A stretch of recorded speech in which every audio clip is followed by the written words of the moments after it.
Welcome to the Historias Entre Vidas channel. Consuelo Ibarra had been alone in the old finca in Veracruz for 3 years when a man she had never seen knocked on her door with 2 children and a suitcase tied with rope. She almost didn't answer. She almost let the knocking stop.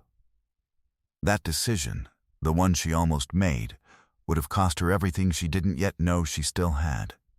There are women who become so accustomed to silence that they stop noticing it is the silence that is the problem, and not them. Consuelo Ibarra was 63 years old and had lived alone in the old finca of the Ibarra family since Ernesto died, on the hillside above the village of San Marcos de la Niebla in Veracruz, where the mornings smelled of coffee and wet earth, and nothing else moved unless the wind moved it. She had not planned this life. She had planned a different one.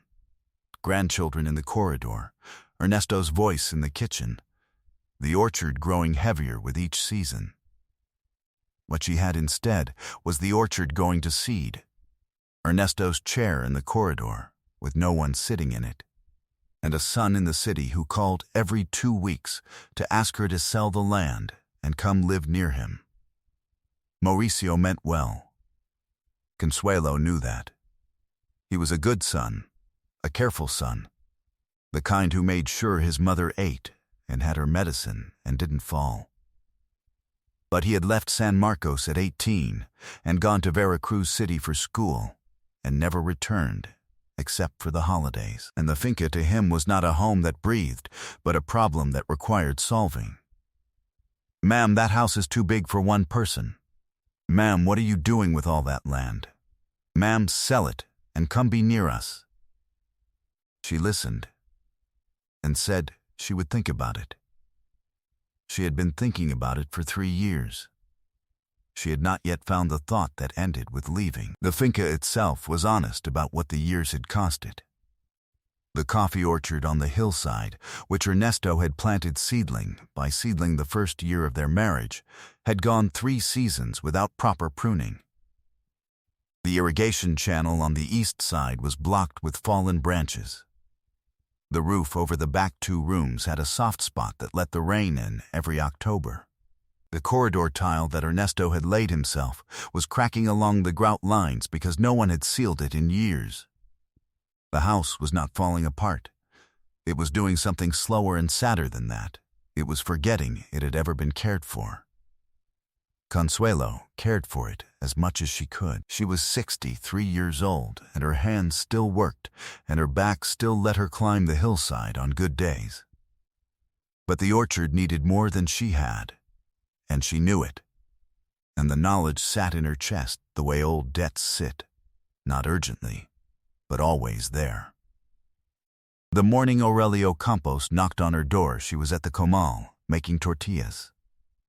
She heard the knock and didn't move right away. Visitors to the finca were rare. She wiped her hands on her apron and went to the door.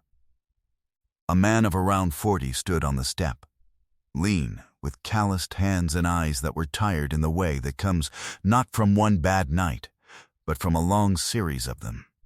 The kind of tired that settles into a person's face and stops being dramatic and becomes simply the way they look. Behind him stood 2 children. A girl of about 7, holding a rag doll against her chest with both arms, watching Consuelo with dark, careful eyes. A boy of perhaps 4, who had his sister's hand in his and was looking at Consuelo with the complete seriousness of small children who have learned that new places require assessment before trust. Between the man's feet sat a battered suitcase bound with a length of rope. At the end of a thin cord tied to the suitcase handle, a small gray dog sat looking up at Consuelo with an expression of absolute patience, not pleading, not anxious, simply waiting, the way certain animals wait, as if they already know how the thing ends. "Señora," said the man. "My name is Aurelio Campos. I worked 3 seasons on the Rendon property, on the other side of the ridge. I heard in the village that you sometimes take in help in exchange for lodging." He stopped. "Then I have my children with me. I understand if that's a problem. Consuelo looked at the girl. She looked at the boy, who had not released his sister's hand. She looked at the dog, who had not moved. She thought about the cracked tile and the blocked irrigation channel, and the soft spot in the back roof, and the 3 seasons of unpruned coffee trees on the hillside behind her. She opened the door wider. "Come in. The tortillas are almost ready." The finca received them the way old houses receive people who arrive with need, with creaking floors and cool air and rooms that smell of the long time they have been waiting. Consuelo showed them the back 2 rooms. She had kept them shut since Ernesto died, but she opened them now without ceremony, as if they had simply been resting. The rooms were spare, a cot in each, a wooden shelf, a window that looked out over the coffee orchard. She found a wool blanket on the top shelf of the wardrobe and brought it in for the children without being asked. Aurelio looked at the rooms and then at her. "These were kept well," he said. "I cleaned them every month," Consuelo said. "I didn't know why." She said it simply, without sentiment, and turned to go back to the kitchen. She heard the boy Pablo, she would learn his name was, ask his father in a low voice, "Is this our house now?" And she heard Aurelio say, also low, "For now. Be good." That night she made soup from the chicken she had been saving. The children ate at the table, and the older one, Sofa, thanked her twice, once at the start and once at the end.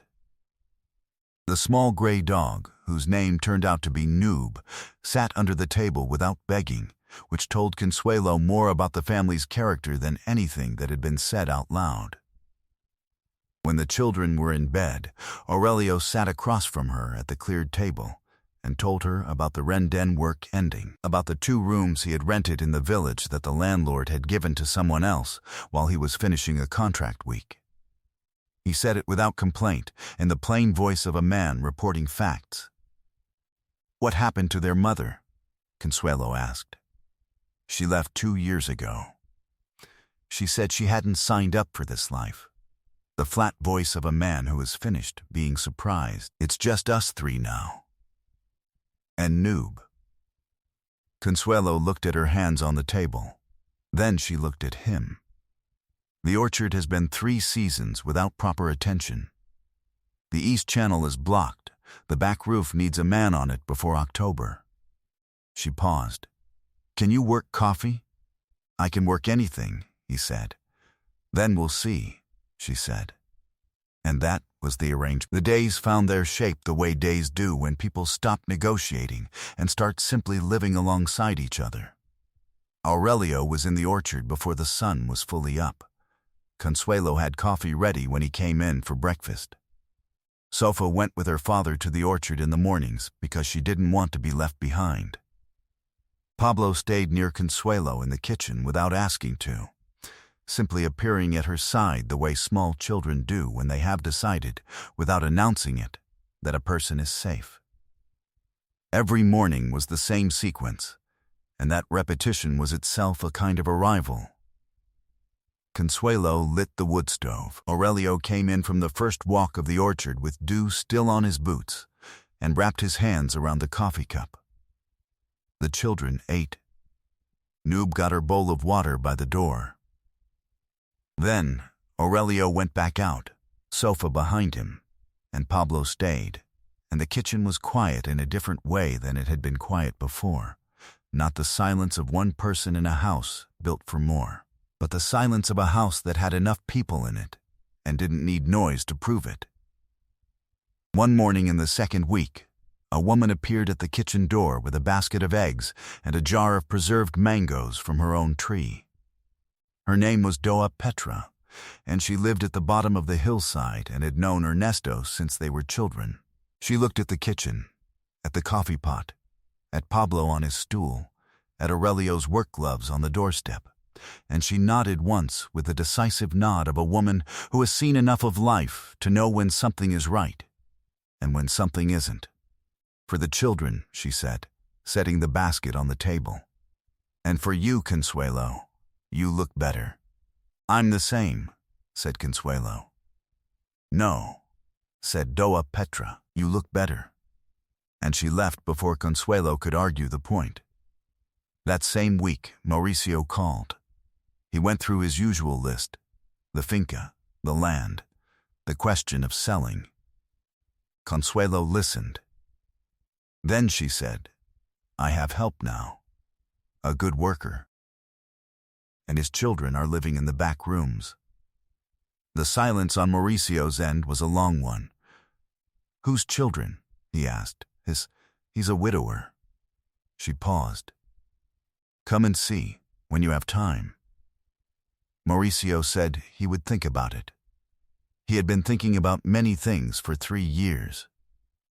Consuelo said goodbye and went back to the kitchen, where Pablo was trying to reach the 3rd shelf of the cabinet on his toes, and she caught the recipe notebook before it could fall. Pablo was the one who found the recipe notebook. It was on the 3rd shelf of the kitchen cabinet, behind 2 clay pots. A small notebook with a brown cover and pages thickened from years of kitchen steam, every page in the careful handwriting of women who had learned to write late and wrote as if each letter cost something. Consuelo's mother had kept it. Pablo reached it because he was 4 and could stretch to the 3rd shelf on his toes, and because the cover had a pressed flower on it that caught his eye. He brought it to Consuelo without words, simply held it out the way children offer things they don't understand, but sense are important. What is it? He asked. Recipes, said Consuelo. Things my mother knew. Can you make them? Some of them, she said. Yes, that afternoon she made rice pudding from the 3rd page. She had not made it since Ernesto was alive. When Sofa came back from the orchard and smelled it from the corridor, she stopped in the doorway as if afraid that coming in would make the smell stop. Go ahead, said Consuelo. Sofa climbed onto a stool at the counter and watched Consuelo stir without asking questions. After a while, my grandmother used to make something like this. What happened to your grandmother? She died before I can remember her.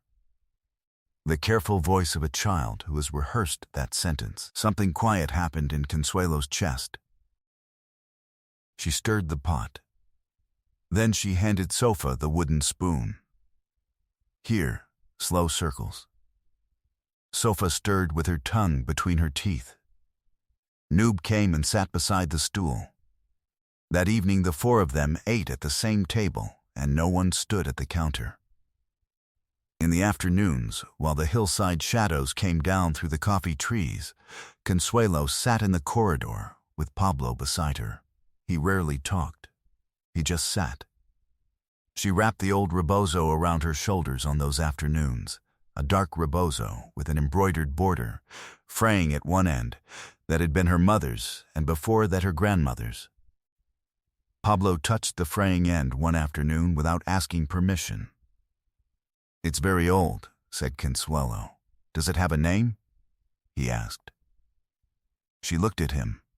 In 40 years of adult life, no one had ever asked a rebozo if it had a name. Not that anyone told me, she said. But I always thought it remembered something. Pablo nodded, completely satisfied with this answer. He leaned against her arm and she let him, and neither of them said anything else. And the orchard moved on the hillside. What none of them yet knew was that what the rebozo was holding inside its folds was going to change what any of them understood about why Aurelio Campos had knocked on this particular door, on this particular hillside, in this particular village in Veracruz. What Consuelo was about to discover, neither of them had imagined. The rebozo had been folded around a secret for more than 40 years. Consuelo had always stored it on the top shelf of the wardrobe the way her mother had shown her, folded around dried herbs to keep the moths away. When she brought it down one evening to show Sofa the embroidered border, a small envelope fell from inside the folds and landed on the corridor floor without a sound. The paper had gone the color of weak tea. The seal had softened with age, and the flap lifted without resistance. Inside was a single folded sheet, and, inside the sheet, a photograph. Consuelo sat down slowly. She recognized it immediately. Her mother's kitchen in the old house in Seco, the table with the oilcloth cover, the window with morning light coming in sideways. At the table sat two young women, and between them in a high chair, a baby she had never seen. On the back, in her mother's handwriting, Esperanza y Dolores. El Niño de Dolores. Veracruz, 1982. Esperanza was her mother's name. Dolores was a name she knew only from a single conversation she had overheard as a child and been told to forget. Her mother's younger sister, who had left for the coast and never come back, who was never mentioned at the table, who existed in the family the way difficult things exist, as a shape of absence rather than a presence. Aurelio came in from the orchard at dusk. Consuelo put the photograph on the table between them without a word. He looked at it for a long time. Then, the woman on the right. "You recognize her," said Consuelo. "My mother's name was Dolores Ibarra," Aurelio said. His voice was very quiet. "She died when I was 19. She was from Seco, originally. She left when she was young and never went back. She never said why." He looked at the photograph again, then at Consuelo. "She always told me she had a sister. She never said her name."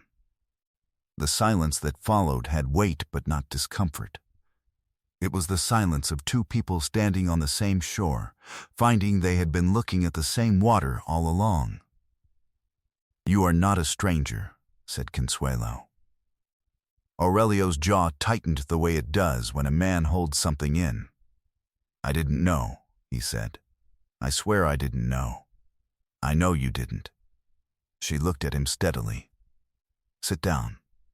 She went inside and came back with 2 cups of coffee. The orchard moved on the hillside behind the house. The village below sent up its evening sounds, a bell, a dog answering another dog, a child being called in to supper. "You have no one," Aurelio said after a while. He was not accusing.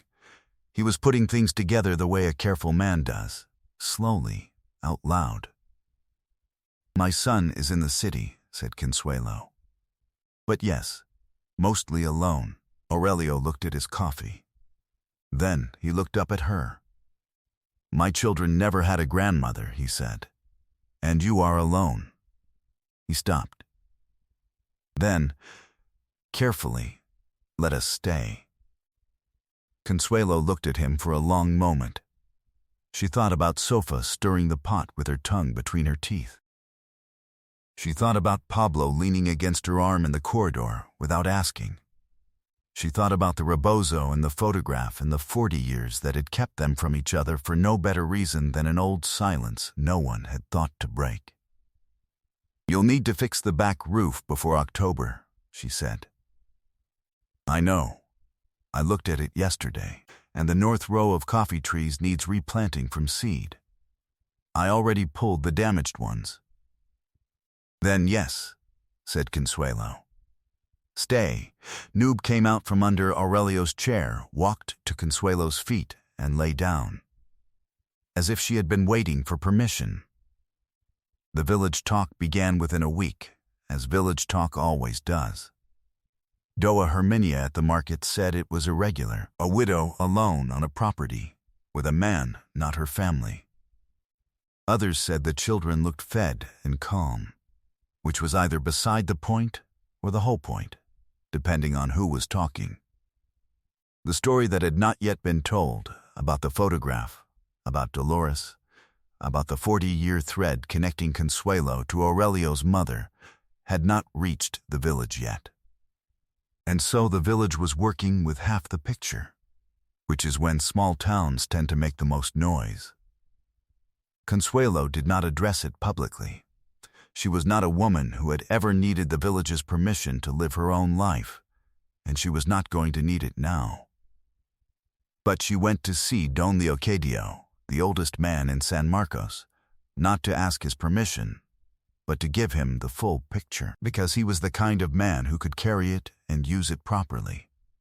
She sat in his front room and laid everything out plainly, who Aurelio was, who his mother had been, what the photograph had shown and what it proved and what it didn't prove, and what it meant regardless.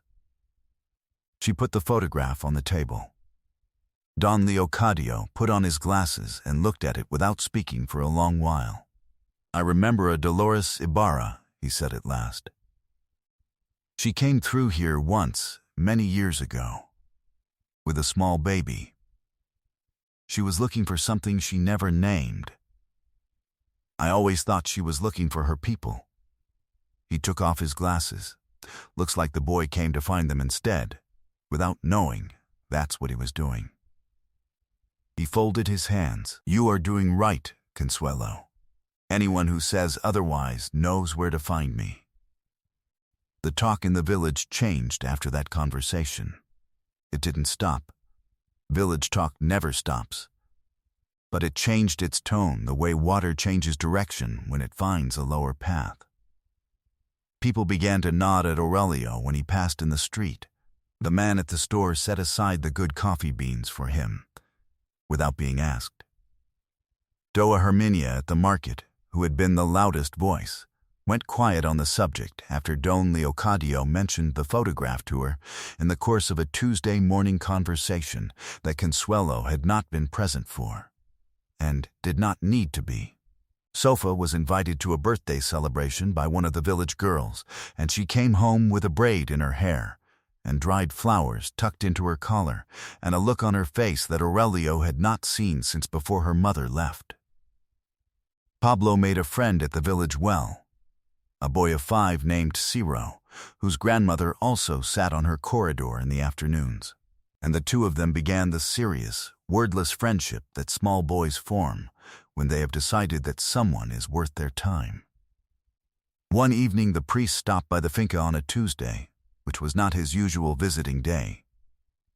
He sat with Consuelo and Aurelio in the corridor and drank a cup of coffee, and said nothing that needed to be said officially, which meant everything was settled unofficially, which is how most things are settled in small villages in Veracruz. He left with a loaf of bread that Consuelo had baked that morning, and a satisfied expression that closed the matter as far as San Marcos de la Niebla was concerned. Some kinds of belonging arrive quietly and take root before anyone has thought to name them. Blood families sometimes cannot hold what they were meant to hold. The ties fray, the silences become too heavy, and what should have been permanent turns out to have been provisional all along. But sometimes life sends a correction, in the form of a man who arrives at the right door, at the right hour, with 2 children, and a suitcase tied with rope. And the correction turns out to have roots 40 years deep, hidden inside a rebozo that kept its secret patiently until someone remembered to look. The back roof was repaired before the rains. The north row of coffee trees was replanted and by spring showed new growth. The recipe notebook sat open on the kitchen counter most mornings, propped against the clay pot, because Sofa had begun to ask to learn from it, and Consuelo had discovered that teaching was a different kind of company, louder, more demanding, and better than she had expected. Pablo still dragged the rebozo around his shoulders in the exaggerated way small boys have of honoring things they love, the fraying end trailing across the corridor tiles, while Noob followed him with her permanent patience. Consuelo pretended not to notice. She noticed every time. One evening, when the orchard was coming into its first full harvest under Aurelio's care, the branches heavy, the air carrying that green coffee smell that Consuelo had not breathed properly in 3 years, she sat in the corridor with Sofa beside her, both of them shelling beans into a clay pot. The recipe notebook was open on the small table between them to a page about a stew neither of them had made yet. "Abuela," said Sofa, without looking up from the beans. It was the first time. Consuelo did not move. She shelled another bean. She looked at the orchard in the evening light, long flat bars of gold coming through the coffee trees. From inside the house, she could hear Pablo explaining something to Noob in the serious, patient tone he used with the dog, as if the dog were almost but not quite old enough to understand. From the orchard came the sound of Aurelio's pruning shears, steady and unhurried. She said, which meant, I heard you. And yes, sometimes the truest home is not the one we were born into, but the one that finds us when we have stopped looking and started simply living where we are. Consuelo did not plan to become a grandmother. She did not plan to fill those rooms again, or hear children's feet on the corridor at night, or teach anyone her mother's recipes from that water-swollen notebook. But the rebozo kept its secret for 40 years with great patience, and a small gray dog knew which feet to lie down at. And a man with tired eyes knocked on the right door at the right hour. And God, who does not always explain himself, apparently had been arranging these things for a long time. Have you ever found a home where you least expected it? If this story touched something in your heart, leave us a comment below. Tell us who appeared in your life when you had stopped expecting anyone. Subscribe to the channel and turn on the bell so you never miss a story, and share it with someone who needs to remember that some doors open not because we pushed them, but because it was finally time. Until the next story. A hug from heart to heart. And they say in San Marcos de la Niebla that on Sunday mornings, when the bread comes out of the old Ibarra Finca's oven and the smell drifts down the hillside to the road below, people walking past still stop without meaning to, look up through the coffee trees, and smile without knowing quite why.